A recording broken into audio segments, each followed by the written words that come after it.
എല്ലാവർക്കും വീഡിയോയിലേക്ക് സ്വാഗതം. ഇന്ന് നാം നോക്കുന്നത് ജീവിതത്തിൽ വിശ്വസിക്കാൻ പറ്റാത്ത ആളുകളെ എങ്ങനെ തിരിച്ചറിയാം എന്നതിനെക്കുറിച്ചാണ്. നാം ജീവിതത്തിൽ പലതരത്തിലുള്ള ആളുകളെ കാണുന്നുണ്ട്.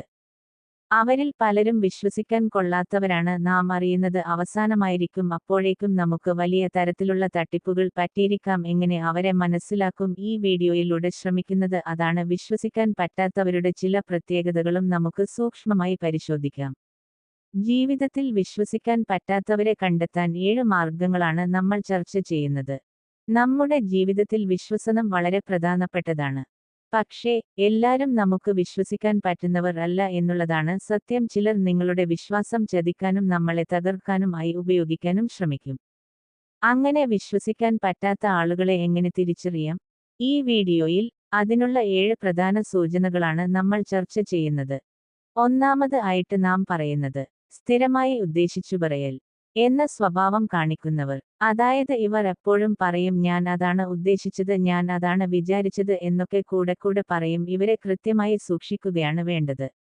ഇത്തരക്കാരെ വിഷയങ്ങളെ പലപ്പോഴായി മാറ്റി പറയുന്നത് നമ്മുടെ ശ്രദ്ധയിൽപ്പെടും. അത്തരക്കാർ ഒരേ വിഷയം പലവിധത്തിൽ പറയുന്നതായി കാണാം. അവർക്ക് അവരുടേതായ ഒരു വ്യക്തിത്വം ഇല്ലാതെ എന്നതാണ് സത്യം. തങ്ങൾക്ക് വേണ്ടവിധം കാര്യങ്ങൾ മാറ്റി പറയാൻ അവർ എപ്പോഴും ശ്രമിക്കുന്നു. അവർ പറഞ്ഞ വാക്കിൽ ഉറച്ചു നിൽക്കുന്ന ഒരു അല്ല എന്നുള്ളതാണ് ഏറ്റവും വലിയ പ്രത്യേകത. ഇവർ നിങ്ങൾക്കായി ഒരുപാട് വാഗ്ദാനങ്ങൾ നൽകും, പക്ഷേ വാസ്തവത്തിൽ അതൊന്നും പാലിക്കില്ല. അങ്ങനെ അവസാനം അവരെ നമുക്ക് ഒരു വിശ്വാസവും ഇല്ലാത്ത അവസ്ഥ ഉണ്ടാകും. ഉദാഹരണത്തിന്, ഒരാൾ നമ്മളോട് പറയുകയാണ് നാളെ ഞാൻ കൃത്യമായി വരും, എന്നാൽ ആ വ്യക്തി അന്ന് വരാതെ വീണ്ടും മറ്റൊരു ന്യായീകരണവുമായി പിന്നീട് വരുന്നുണ്ടെങ്കിൽ ആ വ്യക്തിയെ വിശ്വസിക്കാൻ കഴിയില്ല. അടുത്തതായി നാം നോക്കുന്നത് നിങ്ങളെ എപ്പോഴും മാപ്പ് പറയാൻ നിർബന്ധിതരാക്കുന്ന ചിലരെക്കുറിച്ചാണ്. അതായത് നിങ്ങൾ ഒരു പ്രവൃത്തി ചെയ്താൽ അത് ചെറുതാണെങ്കിലും വലുതാണെങ്കിൽ അത് വിട്ടുകളയാതെ നിങ്ങളെക്കൊണ്ട് മാപ്പ് പറയിപ്പിക്കാൻ ശ്രമിക്കുന്നവരാണ് ഇക്കൂട്ടർ. ഇവരെയും വിശ്വസിക്കാൻ പാടില്ല. നിങ്ങൾക്ക് പല സുഹൃത്തുക്കളും ഇത്തരത്തിലുണ്ടാക്കാം. ഈ വിഭാഗത്തിലുള്ളവർ തങ്ങളുടെ തെറ്റുകളെ അംഗീകരിക്കാതെ നിങ്ങളുടെ മനസ്സിനെ ഗിൽറ്റിയിലാക്കി നിങ്ങൾ തന്നെയാണ് പ്രശ്നത്തിന് ഉത്തരവാദി എന്നു വരുത്തി തീർക്കാൻ ശ്രമിക്കുന്നു. യഥാർത്ഥത്തിൽ നമുക്ക് ഉറപ്പായിരിക്കും തെറ്റ് അവരുടെ തന്നെയാണെന്ന്. എങ്കിലും അവർ തെറ്റ് മറ്റുള്ളവരുടെ തലയിൽ കെട്ടിവെക്കാൻ ശ്രമിക്കുന്നു. ഇവരെയും ഒരിക്കലും വിശ്വസിക്കരുത്. നിങ്ങൾ അവരോട് ക്ഷമിക്കാൻ മടിക്കുന്നെങ്കിൽ അവർക്കറിയാവുന്ന രീതിയിൽ ഒരു വികാരപരമായ അവർ നിങ്ങളെ അധിക്ഷേപിക്കുന്നതും നിങ്ങൾക്ക് കാണാം. ഉദാഹരണത്തിന്, അവർ പലപ്പോഴും ഇങ്ങനെ പറയും ഞാൻ അങ്ങനെയൊന്നും ഉദ്ദേശിച്ചില്ല, പക്ഷേ നീ അങ്ങനെ കരുതിയെങ്കിൽ സോറി എന്നൊക്കെ. അടുത്തതായിട്ട് നമുക്ക് മൂന്നാമത് വിശ്വസിക്കാൻ പറ്റാത്ത വിഭാഗത്തെക്കുറിച്ച് നോക്കാം. നിങ്ങളുടെ ദുർബലതകൾ ഉപയോഗിച്ച് നിങ്ങൾക്ക് മെയിൽ നിയന്ത്രണവും അധികാരങ്ങളും നിങ്ങളെ ബ്ലാക്ക് മെയിൽ ചെയ്യാൻ ശ്രമിക്കുന്നവരും ആണിക്കൂട്ടും. ഇവരെ അല്പം പോലും വിശ്വസിക്കാൻ പാടില്ല. കാരണം ഇവർ നാമൊരു പ്രതിസന്ധിയിൽ അകപ്പെട്ടാൽ അത് ദുരുപയോഗം ചെയ്ത് നമ്മളെ വഞ്ചിക്കാനും നമ്മളെ വിലക്ക് എടുക്കാനും ശ്രമിക്കുന്നവരാണ്. ഇങ്ങനെയുള്ളവരെയും നിങ്ങൾ ജീവിതത്തിൽ കണ്ടിട്ടുണ്ടാവും.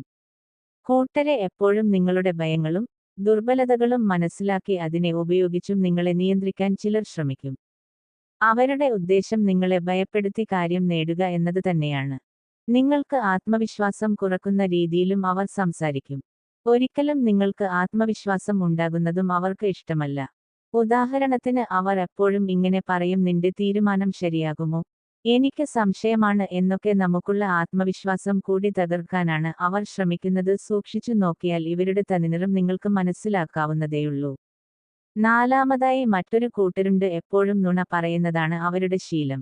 നുണ പറയുന്നത് അവരുടെ പതിവാണ്. സത്യത്തിൽ ഒരു കാര്യവും ഇവർ സത്യമായി പറയില്ല. സത്യം പറയാവുന്ന കാര്യങ്ങൾ പോലും നുണയായി പറയാനാണ് ഇവരെപ്പോൾ ശ്രമിക്കുന്നത്. ഇവരെയും ഒരിക്കലും വിശ്വസിക്കരുത്.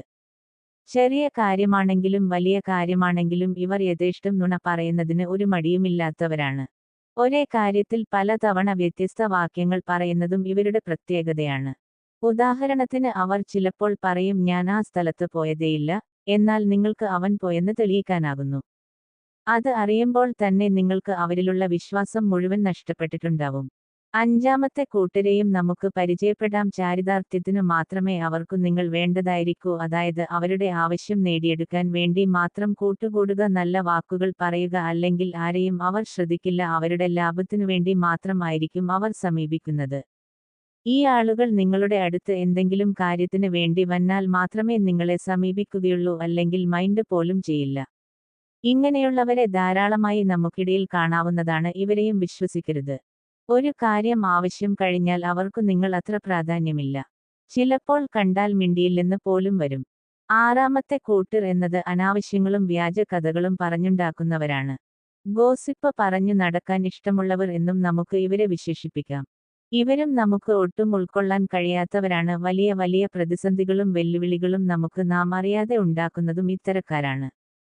ഒരാൾ മറ്റൊരാളെക്കുറിച്ച് നിങ്ങളോട് മോശം പറയുകയാണെങ്കിൽ അങ്ങനെയുള്ളവർ നിങ്ങളുടെ കാര്യങ്ങളും മറ്റുള്ളവരോട് സംസാരിച്ചേക്കും. ഇവർക്കും വിശ്വാസ്യതയില്ല. ഇവരെ വിശ്വസിക്കാനേ കൊള്ളില്ല എന്ന് പറയുന്നതാണ് ശരി. ഉദാഹരണത്തിന് അവർ എപ്പോഴും ഇങ്ങനെ സംസാരിക്കും, അവളെ അറിയില്ലേ, അവൾ അങ്ങനെ അല്ലേ എന്നൊക്കെ. അവസാനമായി ഒരു കൂട്ടരെ കുറിച്ച് നമുക്ക് പറയാം.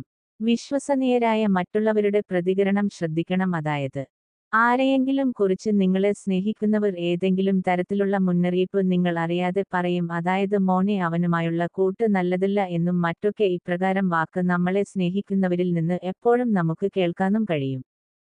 തീർച്ചയായിട്ടും അവർ പറയുന്നത് അംഗീകരിക്കുകയും അനുസരിക്കുകയും വേണം. നാം അറിയാതെ നമുക്ക് ഒരു സംശയവും ഉണ്ടാകാത്ത രീതിയിൽ നമ്മളെ ചതിക്കുന്നവരിൽ നിന്നും നമുക്ക് രക്ഷ കിട്ടണമെങ്കിൽ ആ വാക്കും ആ ഉപദേശവും കേട്ടേ തീരൂ. നമ്മുടെ കൃത്യമായി പറ്റിക്കുന്നവരാണ് ഈ അവസാനത്തെ കൂട്ടർ.